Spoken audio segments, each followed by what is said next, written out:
સુરેન્દ્રનગર જિલ્લાના તમામ તાલુકામાં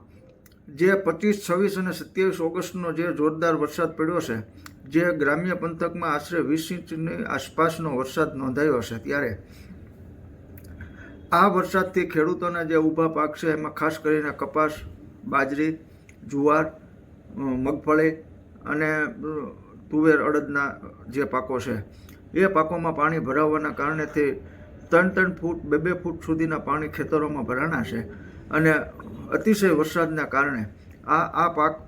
અત્યારે બળવા લાગ્યા છે અને પાક નષ્ટ થવામાં છે. ત્યારે ખેડૂતોને અત્યારે જે ખર્ચ કરવાનો હતો એ પાક પાછળ બધો ખર્ચ ખેડૂતોએ કરી ચૂક્યા છે અને અત્યારે જ્યારે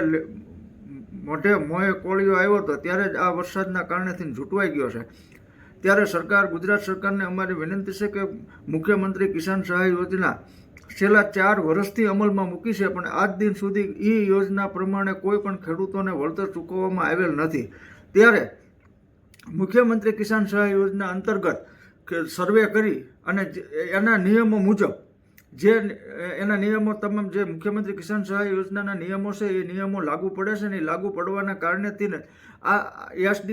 એસડીઆરએફની નહીં પણ મુખ્યમંત્રી કિસાન સહાય યોજના હેઠળની જે અંતર્ગત જે સહાય ખેડૂતોને મળે છે અને મળવા પાત્ર છે તે સહાય તાત્કાલિક સર્વે કરી અને ચૂકવવા માટે અમે વિનંતી કરીએ છીએ. અને આ બાબતનું જે સર્વે કરવાનું છે એ સર્વે તમે ડ્રોનથી તાત્કાલિક તમે તમામ ગામોનું ડ્રોનથી સર્વે કરો એટલે તમને જે પરિસ્થિતિ છે એ પરિસ્થિતિને આખું તમને તારણ મળી જશે.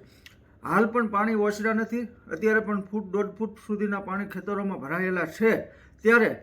ડ્રોનથી તાત્કાલિક આખા જિલ્લામાં સર્વે કરવામાં આવે અને આ બાબતમાં અમો બે દિવસ પછી